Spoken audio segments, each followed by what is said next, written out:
1 mês e 4 dias se passaram desde nossa chegada a Ictorux. Neste momento, estou na fila, junto a outros competidores da província de Troncó. Aproveito a oportunidade para atualizar a contagem de oponentes que ainda me restam. Após o labirinto, o número diminuiu consideravelmente e agora ainda enfrento 53 Shads antes de ser coroado como o mais novo vencedor e representante da província de Tronco. Um sutil sorriso surge em meu rosto ao recordar a expressão perplexa de Adrian Liosti quando essas palavras foram dirigidas a ele. O tolo não tinha como esconder a vergonha, e me intriga o fato de um competidor da província de Ictorux não ter agido com a arrogância típica dos demais. Talvez, assim como eu, ele já tenha percebido que sua vitória custou muito caro. O clima ao meu redor é tedioso, permeado pela impaciência dos residentes da fila obscura que aguardam sua vez para serem avaliados pelo gestor Hartus Abdullah. Estou prestes a ser chamado, e isso provoca uma leve ansiedade em mim, pois não me prontifiquei, inicialmente, a participar dessa avaliação. Entretanto, Jonas aconselhou Zack, Darvos e eu a comparecermos e a observarmos a índole do gestor Abdullah. Jonas, que tem se recuperado gradualmente dos traumas do labirinto, dormindo bem e recuperando a sanidade, afirma que não sabemos se o gestor é digno de confiança ou apenas mais um obstáculo. Finalmente a porta da sala do gestor se abre e sou convidado a entrar. O ambiente é acolhedor e atraente, com uma mesa de vidro grossa e transparente ao centro, cercada por um sofá de couro macio e um tapete rústico adornado com plumas e pelos de animais, em tons de cinza e preto, de uma extravagância notável. Ao redor da sala, prateleiras repletas de livros, arquivos e documentos organizados por ano e ordem alfabética. O gestor me pede que me sente em uma poltrona robusta, que parece me encolher. Assim que me acomodo, Hartus se instala no sofá em frente a mim. Seus olhos dançam ao me observar, e por alguns instantes o silêncio entre nós é tão denso que podemos ouvir nossas respirações. Então, é isso? Pergunto ao gestor Hartus. Ele mantém o olhar por mais alguns instantes antes de responder. Então o quê? Ele me questiona. É algum jogo? Retruco. Gosta de jogos? Pergunta ele. Não, odeio jogos, principalmente quando não sei quais são. Afirmo com indiferença. De repente, ele retira de sua manga um bloco de papel amarelado e uma caneta. Então me diga, Graimório, o que você gosta? Graimório, um nome que não ouvia há muito tempo. Recordo da última vez que fui chamado assim, em um dia tempestuoso em Troncó, quando Ru e eu decidimos brincar em nosso lago secreto, desafiando as ordens de nossa mãe, que sempre alertava sobre os perigos de dias como aquele. Ela conhecia bem nossos corações aventureiros e o quanto a chuva e os relâmpagos nos fascinavam. O espetáculo da natureza, com seus estrondos e brilhos, era hipnotizante, mas não tanto quanto a ira de nossa mãe. Ao voltarmos para casa, ensopados e cobertos de lama, suportávamos não apenas a surra que recebíamos, mas também horas de sermões que terminavam sempre com nossos nomes, Rubels e Graimório. Esses momentos agora são memórias nostálgicas, um lembrete do quão rápido as coisas mudaram em um ano. Então, Graimório, do que você gosta? Pergunta novamente o gestor Hartus, interrompendo meus devaneios. Minha família, meu desfiladeiro, chuva. Respondo sincero, mas cauteloso. Tirando sua família, parecem coisas solitárias de se gostar. Observa o gestor. Não é como eu vejo. Replico. Não? Como você vê? Ele questiona. O encaro nos olhos e, com curiosidade, pergunto. Gestor Abdullah, o que te faz feliz? Minha pergunta parece surpreendê-lo. Meu trabalho, a forma como posso ajudar os outros com ele e, claro, uma boa xícara de café. responde ele com um sorriso contagiante. E como se sente quando pratica essas coisas? Continuo, e seu semblante relaxa. Em paz, diz ele. Quando a chuva molha meu rosto, quando contemplo a vastidão do mundo a partir do meu desfiladeiro, quando brinco com Zoe após o jantar, é exatamente assim que me sinto, em paz. Ele me observa com curiosidade e surpresa. Não é tão solitário, não é mesmo? Pergunta o gestor com um sorriso gentil. Não, respondo, permitindo que minha postura rígida se desarme. O gestor se levanta e vai até uma das prateleiras, pega uma pasta e retorna ao seu lugar. Aqui diz que você tem 2 irmãos, Zoelia e Rubens. Rubens é 1 ano mais velho que você, mas é você quem está aqui. Quer me falar sobre isso? Questiona ele. Acredito que a resposta está escrita também. Retruco. Ele ri e me olha nos olhos. Você é bastante cauteloso, gosto disso, diz o gestor. Se me permitir, gostaria de fazer uma cronologia de eventos. Acredito que não tenho opção, não é? Digo, impaciente, por não gostar do rumo que a conversa está tomando. Pelo contrário, a porta não está trancada. Se você quiser ir embora agora, está autorizado. Não estou interessado em prisioneiros.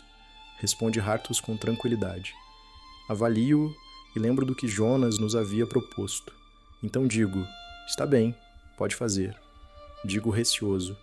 Pois bem, pai morto, irmão morto, família em crise, desafio de sangue, apagão, labirinto. E mesmo assim, aqui está você, forte, intacto, tanto mentalmente quanto fisicamente. Como consegue? Uma vontade de rir me invade, pois ele está equivocado sobre minha sanidade mental.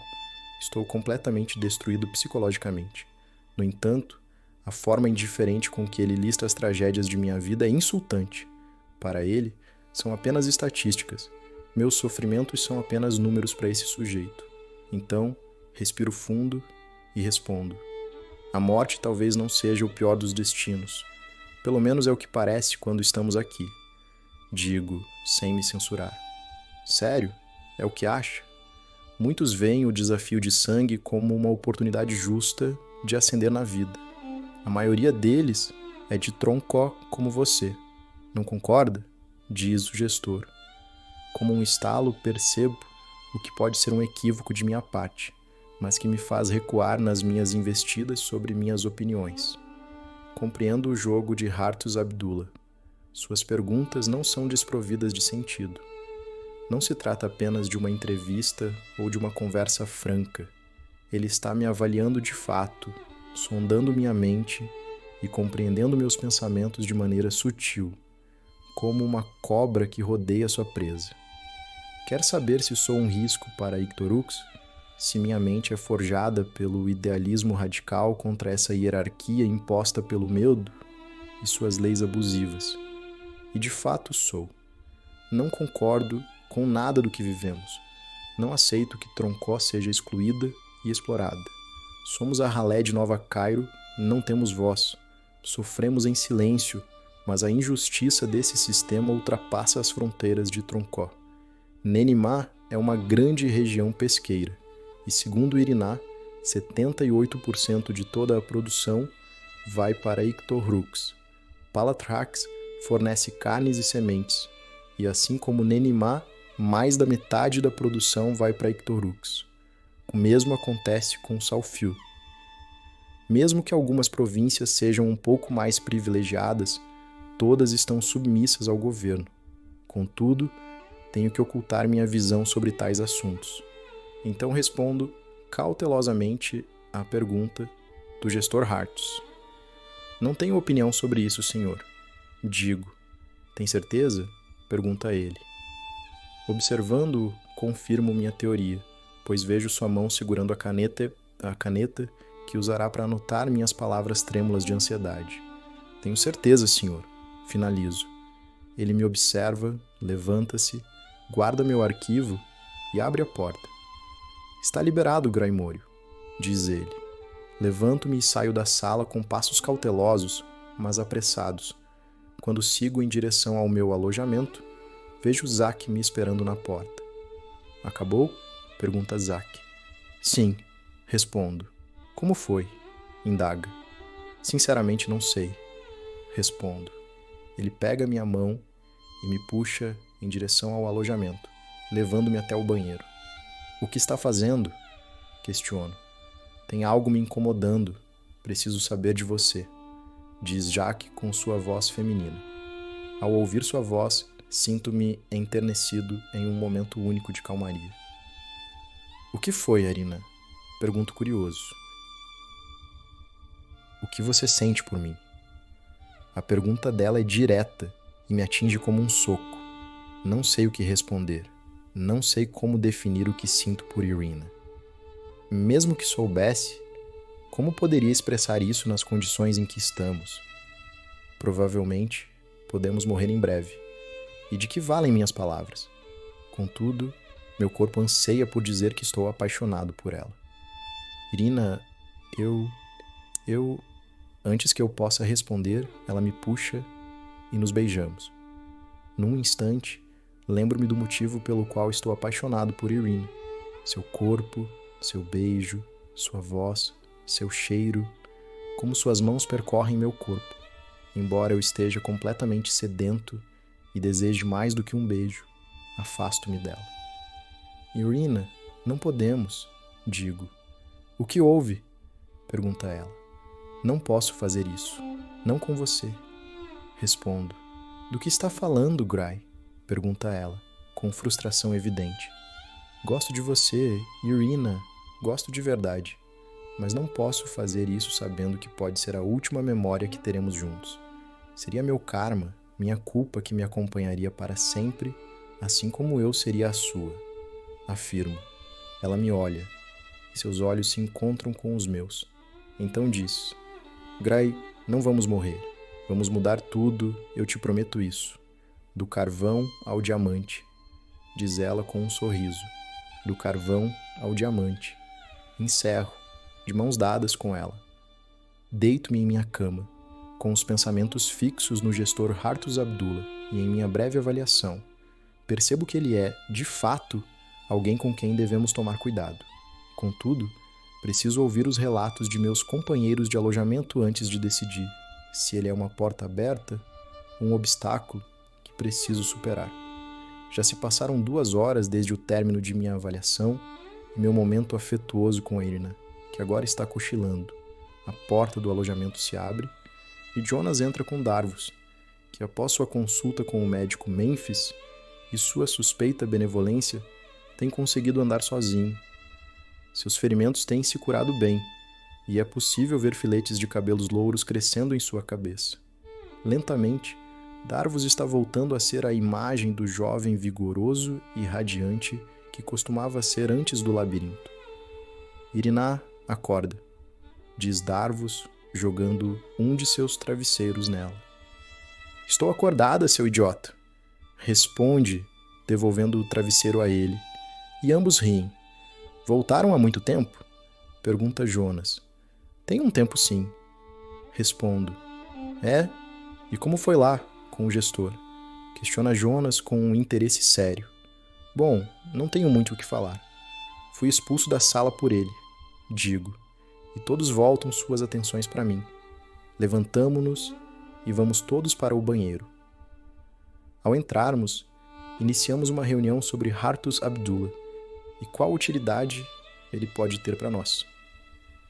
Gray, como assim fui expulso? O que você fez? Pergunta Darvus. Nada, mas acho que tenho uma ideia do porquê Abdullah está aqui. Respondo. É mesmo? Por quê? Pergunta Jonas com uma expressão de raciocínio. Não tenho certeza, mas acredito que ele é um Auror. Respondo. Um vigia? Interfere Irina. Isso, confirmo. Por que acha isso? Pergunta Jonas com um semblante pensativo. Bom, ele fez perguntas pessoais. No início, parecia apenas uma conversa. Até que, sem eu perceber, já estávamos falando. Antes que eu possa completar a frase, todos falamos em sincronia. Do governo. Trocamos olhares por um momento e de fato confirmamos que o gestor Hartus Sabdullah é um Auror, um agente especial de Ictorux, enviado para manipular nossas mentes, nos alienar em relação à situação atual de Nova Cairo.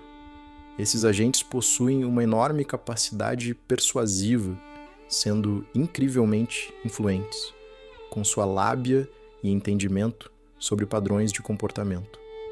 Eles são responsáveis por diluir todo o ódio e traumas dos vencedores dos desafios de sangue, tornando-os aptos a viver uma vida de regalias sem qualquer remorso contra o governo e a hierarquia podre desse país. Merda, penso. De fato, ele é um enorme obstáculo para nós. Por outro lado, Jonas ergue a cabeça, respira fundo e solta o ar com um sorriso no rosto. Pergunto-me se ele está tendo outro de seus surtos, mas sei que essa não é a ocasião. Escutem, fui mandado para cá sem opção. Sou filho único, o motivo da minha existência é o desafio de sangue, diz Jonas, e percebo que não sou o único confuso com sua última frase. Jonas, como assim o motivo da sua existência? Pergunta Iriná. Ele nos olha e começa a explicar. Minha família está afundada em dívidas. Meu pai é um tolo. Gastava tudo o que tinha em jogos e bebidas. Ele já estava jurado de morte quando teve a brilhante ideia de adotar um miserável moleque de rua. Relata Jonas. Enquanto fala, sinto um ressentimento doloroso em sua voz. Então ele continua. Por um tempo, achei que havia encontrado graça aos olhos dele. Sua voz é melancólica, repleta de dor, tristeza e raiva.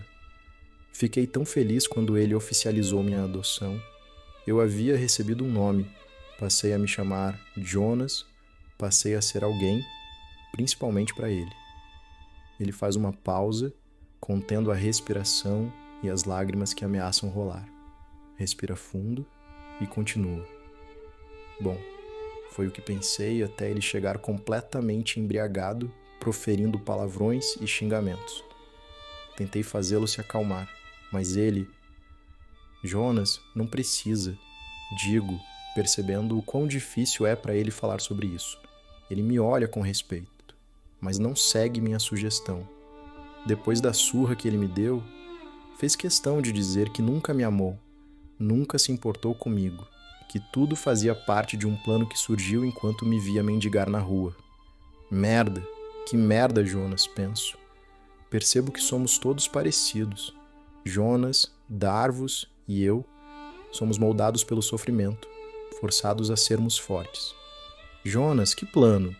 Pergunta Iriná novamente, como se quisesse confirmar algo que todos já suspeitávamos. Ele não tinha filhos, então me adotou para que eu pudesse participar do desafio de sangue, representando-o. Minha vida ou morte não importavam. Dizia que, de qualquer forma, sua dívida seria paga. Jonas conclui, com um tom de voz resignado. Eu pensei que havia encontrado graça aos olhos dele. Jonas, o nome dado a um garoto moribundo, sem nada na vida. Não, esse foi o nome dado a um sacrifício humano, para quitar a dívida de um bêbado nojento e sem caráter. Em um impulso, faço uma pergunta ligeiramente inadequada. Por quê? Digo. Por que aceitou isso? Insisto. Por que ficou?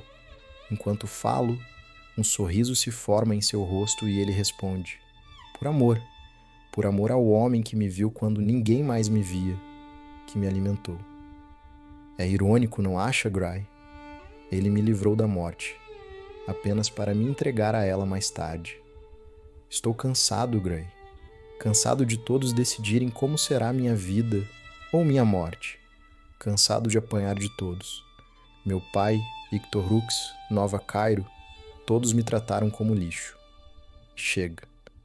Enquanto Jonas desabafa, lembro-me de algo que havia esquecido em minhas memórias. Quando éramos menores, Hu disse algo que eu não entendia na época, mas que agora se torna claro. Ele disse que um ideal vale mais que qualquer sofrimento infligido a nós, e que nossos sonhos não devem ser limitados pelas circunstâncias. Jonas, digo, e todos voltam suas atenções para mim. Não sou tão capaz, forte ou inteligente, mas reconheço ideais quando vejo. Então, só tenho uma pergunta para você. Ele me olha e pergunta. Qual? Ele questiona. Como? Digo. Como o quê?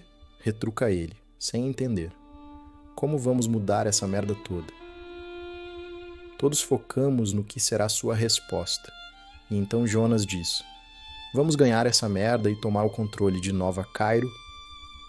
O que você quer dizer? Pergunta Darvus, que estava quieto há um bom tempo. Vamos nos tornar os novos Assus. Jonas encerra, levantando-se. Em frações de segundos, a porta do alojamento se abre e 3 supervisores entram. O que está vendo? Pergunta Darvus. Está na hora de irem para a próxima pirâmide. Vamos! Exclama um dos supervisores. Um ideal? Diz Jonas, estendendo o punho direito em nossa direção. Darvus, Iriná e eu trocamos olhares por um breve instante e, sem hesitar, unimos nossos punhos ao dele, dizendo todos juntos, em um tom baixo, um ideal. É por volta das 23 horas da noite. É incrível como Sean, após todo esse tempo, ainda não perdi a conta dos dias e horas desde minha saída de casa. Foi dito que a transição para a casa de Nênima seria não convencional desta vez, que teríamos uma surpresa, segundo um dos supervisores que nos encaminhou ao saguão principal da casa de Palatrax. Não disfarço minha ansiedade para sair desse lugar, pois muito sofrimento já foi imposto a mim e aos meus amigos aqui. É estranho dizer que tenho amigos em um lugar como este, onde tantas coisas ruins aconteceram, não apenas comigo, mas com todos os jovens que se encontram aqui. Agora, no saguão, estão todos os Sheds que sobreviveram à segunda prova desse maldito desafio de sangue, e novamente me vejo contando quantos restam. Lembro-me perfeitamente de que, em minha última contagem, ainda havia 97 competidores. Mais uma vez, o labirinto se mostra letal. Após ele, apenas 61 Sheds escaparam com vida, alguns com graves sequelas. Estamos todos aqui, novamente enfileirados. Admiro a fila da província de Southview, que tem apenas 3 competidores restantes, um deles sendo Darvus. Suas chances de escrever seu nome no livro dos aclamados estão consideravelmente maiores. Palatrax possui 9 competidores ainda. Nenimar tem 25. E Tronco lidera, mas com o triste saldo de 24 Sheds. Percebo que minha jornada até essa aclamação de meu nome será longa e tortuosa. Contudo agora, mais do que nunca, tenho motivos para vencer. Tenho uma missão, um legado a ser escrito e memórias que devo honrar. Mortes que não permitirei que tenham se esvaído em vão.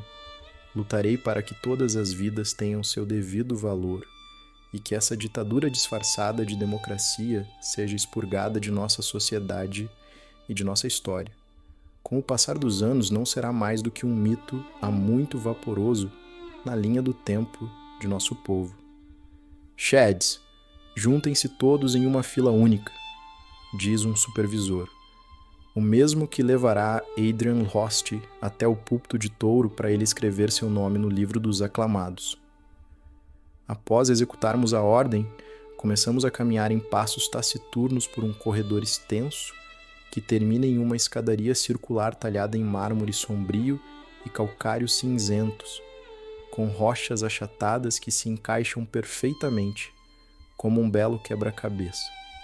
O tempo de subida beirou os 20 minutos, pois, devido à condição de alguns competidores debilitados, muitos precisaram da ajuda de outros para completar o trajeto até o topo. A fila única que criamos anteriormente já não existe mais. Estamos todos juntos, subindo a escadaria tenuemente iluminada. Eu e Jonas ajudamos um rapaz de minha província que tem o tornozelo levemente inchado, colocando um de seus braços em volta de minha nuca e o outro na de Jonas, e iniciamos nossa subida. Entre tropeços, fadigas, suor e o cheiro forte de podridão e sangue, alcançamos o topo. De fato, o supervisor estava certo quanto à surpresa que teríamos. No final da vasta escadaria, nos deparamos com uma enorme cobertura no topo da pirâmide, que nos oferece uma visão arrebatadora de toda Ictorux. À noite, a vista torna-se mágica. A cidade brilha por toda parte, e de onde estamos, é possível ver pirâmides que mudam de cores, outras que flutuam sobre a base, diversas ruas com veículos que eu jamais havia presenciado, e um rio que serpenteia pela cidade, com sua nascente em um gigantesco monumento hexagonal retangular, onde um símbolo de Ictorux está talhado em seu centro. Ictorux é tão bela à noite quanto durante o dia. Poderia ficar admirando esse espetáculo de cores, movimentos e sons metropolitanos por horas. Enquanto aprecio a magnificência inestimável de Ictorux, permito-me perder-me em memórias do meu desfiladeiro. Em casa, a vista não é tão majestosa quanto esta, mas é igualmente de tirar o fôlego. Em Tronco, com sua escassa iluminação, as noites são tomadas pelo esplendor da lua cheia em um céu infinitamente estrelado. É um verdadeiro espetáculo cósmico, com estrelas cruzando o céu de ponta a ponta, mergulhando-nos em fantasias e sonhos de paz e prosperidade, fazendo-nos refletir que o mundo não é apenas maldade, e que se olharmos com outros olhos, podemos acessar a beleza que ele tem a nos oferecer. De fato, valeu a pena essa subida, penso, enquanto sinto o frescor arrepiante do ar noturno em minha pele. Todos aqui, diz outro supervisor, apontando para uma enorme ponte que liga a pirâmide onde estamos à próxima, que devemos visitar. A distância entre as pirâmides é de cerca de 900 metros. É de causar náuseas, arrisco pensar que devo estar a uns 60 metros do chão. Contudo, começamos nossa travessia com calma e tranquilidade. O vento forte assobia em meus ouvidos, ensurdecendo-me para a voz que sussurra ao meu lado. Ei! Diz a voz. Quando percebo que a voz se dirige a mim, volto minha atenção para o portador dela, o rapaz que anteriormente carreguei com Jonas, mas que agora me garante a travessia da ponte. Oi, está tudo bem? Pergunto. Estou, obrigado, responde ele com a voz cansada e ofegante. Tem certeza?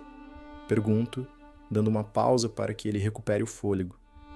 Percebo que ele está suando frio, mesmo com a altura em que estamos e as fortes rajadas de vento. Não se preocupe. A propósito, me chamo Hagap, diz ele com os lábios trêmulos e roxos. Seus olhos parecem sem vida. Ao encostar em seu abdômen, ele grunhe de dor. Levanto sua camisa e então vejo um ferimento com pontos abertos e infeccionado que emana pus. O sangue está coagulado, impedindo a cicatrização. Quando estou prestes a gritar por um supervisor para ajudar, ele pega a manga do meu uniforme e me olha, dizendo: Não faça isso, diz ele. O que está fazendo? Precisa de ajuda, senão vai morrer, digo. E isso não seria bom para você? Retruca ele, sem um pingo de malícia ou afronta em sua voz. Não seria bom para ninguém. Respondo, contendo a forte emoção que me invade neste momento, pois sei que ele está certo. Cada morte desses jovens de Tronco, cada vida que se esvai, é uma vantagem para mim. Repreendo meus pensamentos cruéis e foco no olhar de Hagap. Não disse seu nome, diz ele enquanto uma lágrima grossa escorre por seu rosto pálido. Grai, digo.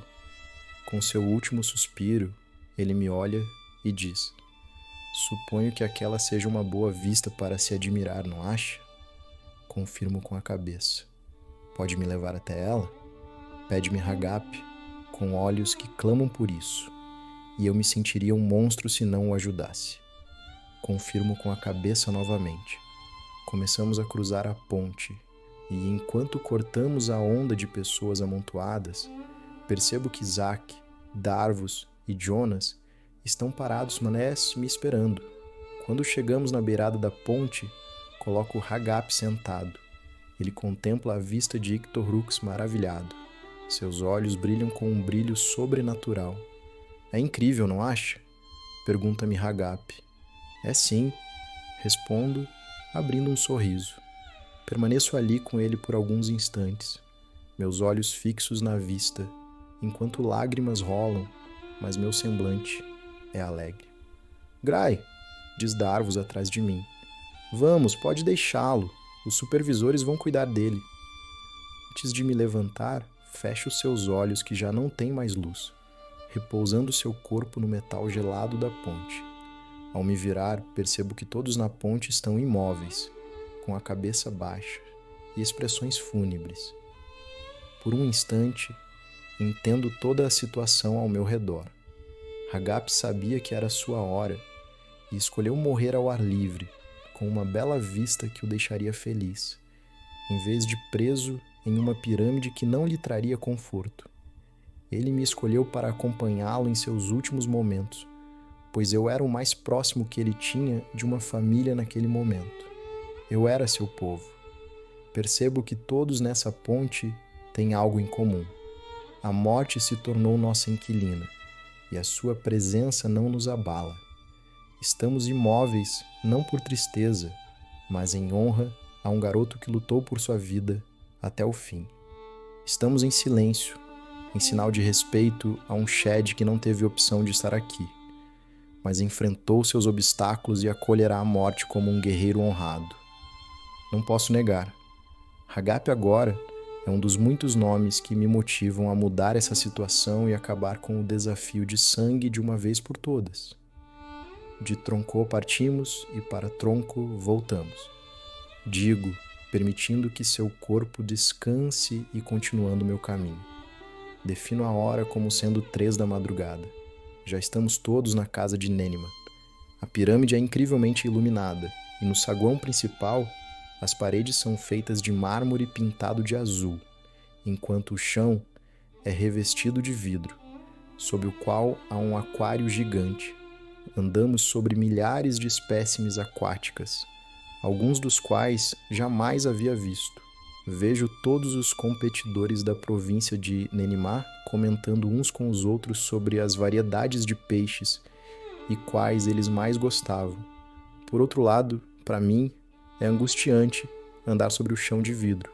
A todo momento, a sensação de que o vidro, mesmo sendo incrivelmente resistente, poderia se estilhaçar e todos cairmos na água para sermos devorados pelos imensos peixes que habitam aquele profundo aquário, não sai de minha mente.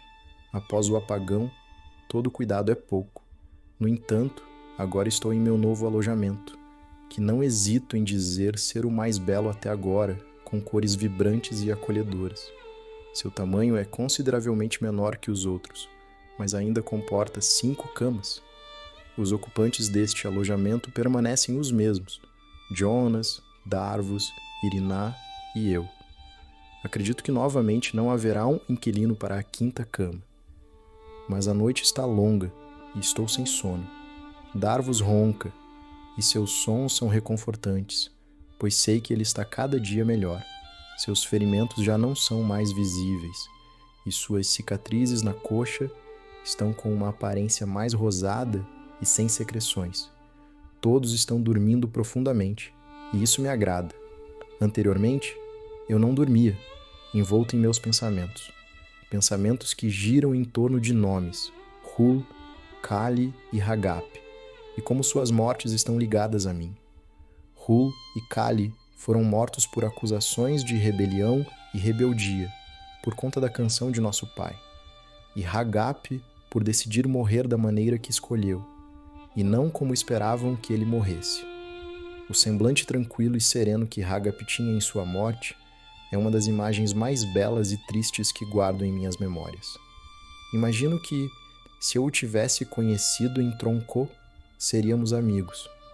Entendo que preciso guardar essas memórias e pensamentos e focar na dura realidade à minha frente.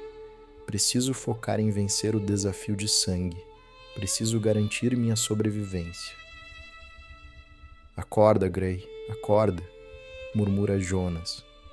Minha visão está embaçada e uma dor intensa se instala em meu pescoço, provavelmente por causa da maneira como dormi sentado. Levanta rápido, vai vestir seu uniforme, diz Darvus.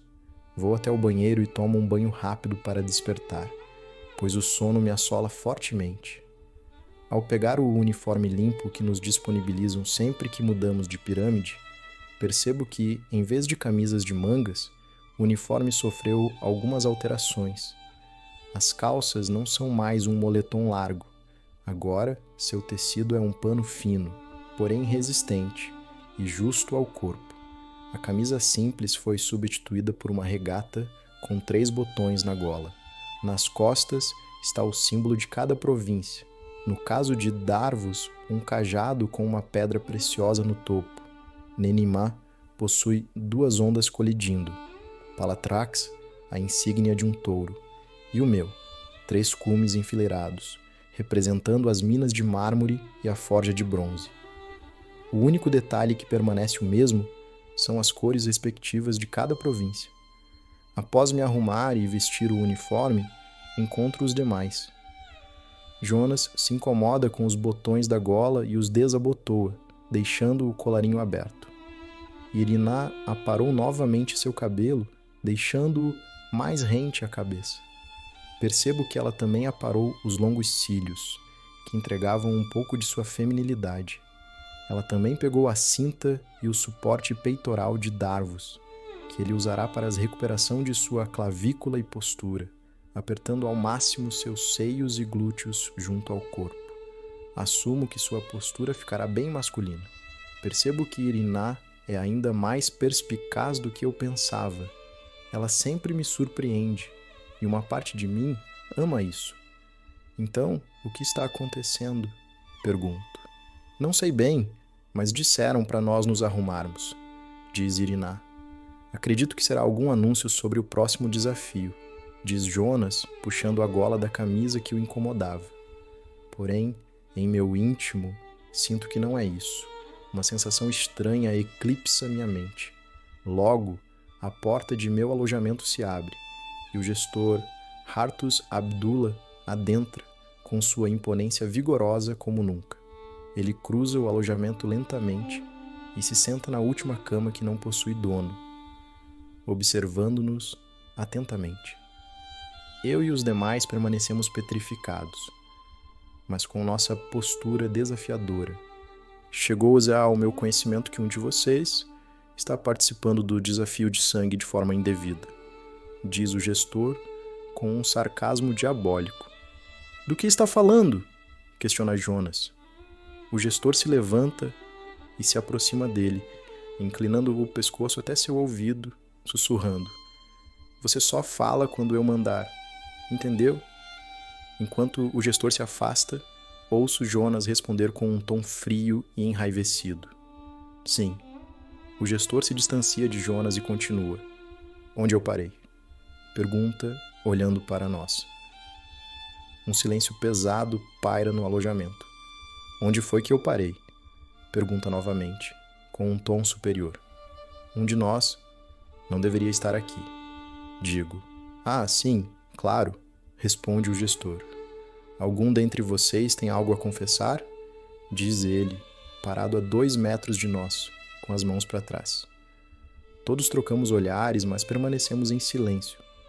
O gestor Hartus nos contempla, criando um sorriso que, embora medonho, é surpreendentemente cruel. Todos tirem as roupas. Andem, diz ele, com um tom impaciente. Como é? Diz Darvus. Não me lembro de ter gaguejado. Dispara o gestor. Façam agora. Ordena Hartus com tranquilidade e educação. Qual a necessidade disso? É ridículo. Protesta Darvus. Porém, Jack toma a dianteira e fala com sua verdadeira voz. Quieto, Darvus. Está tudo bem. Ela dá alguns passos e fica frente a frente com o gestor Hartus Abdullah. Então, começa a se despir, peça por peça, até ficar completamente nua. Era o que o senhor queria? Diz ela com um tom de raiva e deboche. Aqui estou. Acredito que agora seja a parte em que o senhor decreta minha morte. Encerra, fixando os olhos nos de Hartus. Minha cara, diz ele, passando a costa da mão direita na bochecha de Irina. Matá-la seria fácil demais. Quando ele diz essas palavras, a ousadia de Irina desaparece, restando apenas confusão em seu rosto.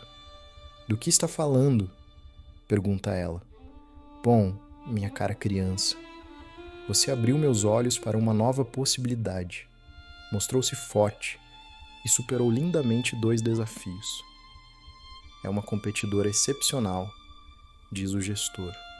Não entendo a razão de seus elogios a Irina, mas uma vez mais sinto um pressentimento inquietante de que algo terrivelmente bom está por vir.